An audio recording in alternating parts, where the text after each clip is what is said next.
The Pakistan Meteorological Department said that Cyclone Biparjoy has moved away from Karachi and is currently at a distance of about 370 kilometers south of the port city. PMD's latest alert added that under the existing upper-level steering winds, the very severe cyclonic storm had started to recurve north-northeastward and was expected to cross between 𝐾𝐴 and the Indian Gujarat coast in the evening of 15 June, packing winds of up to 100 and 120 kilometers per hour. Likewise, dust, thunderstorm and rains with few heavy falls and squally winds of 60 to 80 kilometers per hour are likely in Karachi, Hyderabad, Tundu Muhammad Khan, Tundu Al Ayar, Shahid Benazirabad and Sangar districts from 14 June to 16 June. Energy Minister 𝐒𝐭𝐨𝐫𝐢𝐞𝐬 Dastagir Khan alerted citizens about a temporary decline in regasified liquefied natural gas-based electricity generation and temporary increase in load shedding due to the cyclone disrupting shipping to Pakistan. Addressing a press conference in Islamabad alongside NDMA Chairman, Climate Change Minister Shahri Rahman said Biparjoy was following the path that had been predicted.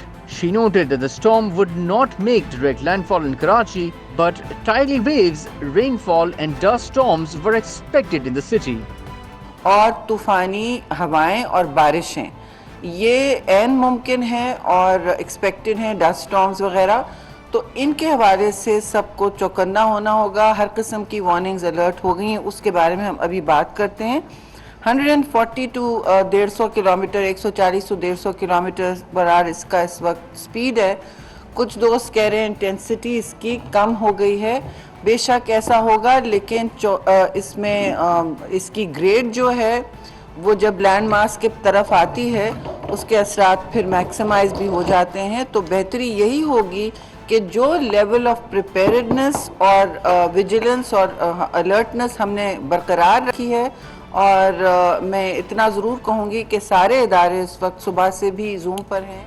The minister asserted that the government had been taking steps to tackle the effects of the cyclone, adding that today was a buffer day to complete any remaining preparations. She highlighted that 75 relief camps had been set up to accommodate those who were evacuated, and most of them were places with stable roofs such as schools and colleges. Shell Pakistan said that parent Shell had notified it of the group's intent to sell its shareholding in the business. Shell Petroleum Company, the immediate parent company, owns 77% of the local operations, which suffered losses in 2022 due to exchange rates, the devaluation of the Pakistani rupee and overdue receivables. It is unclear how much of its stake Shell Petroleum Company is selling. Moody's Investor Service has warned that Pakistan is at an increased risk of failing to restart its $6.7 billion bailout program with the IMF, putting the country closer to a sovereign default. Grace Lim, a sovereign analyst with the rating company in Singapore, said there are increasing risks that Pakistan may be unable to complete the IMF program that expires at the end of June. Pakistan is making a final effort to revive its IMF program with a financing gap of $2 billion and exchange rate policy among the biggest hurdles. While the government has pledged to meet billions of debt obligations, investors have remained skeptical about the nation's dollar bonds trading in the distressed territory since last year. Pakistan faces about $23 billion of external debt payments for the fiscal year 2023-24, which begins in July. The amount is roughly 5 times its reserves, and most of it is taken from concessional multilateral and bilateral sources.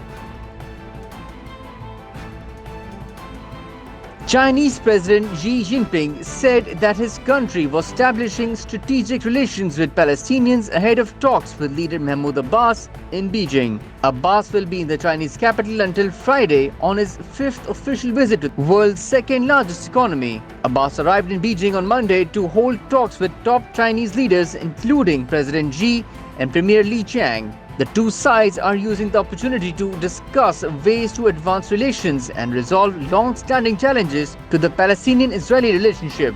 Beijing has sought to boost its ties in the Middle East, challenging US influence, efforts that have sparked unease in Washington.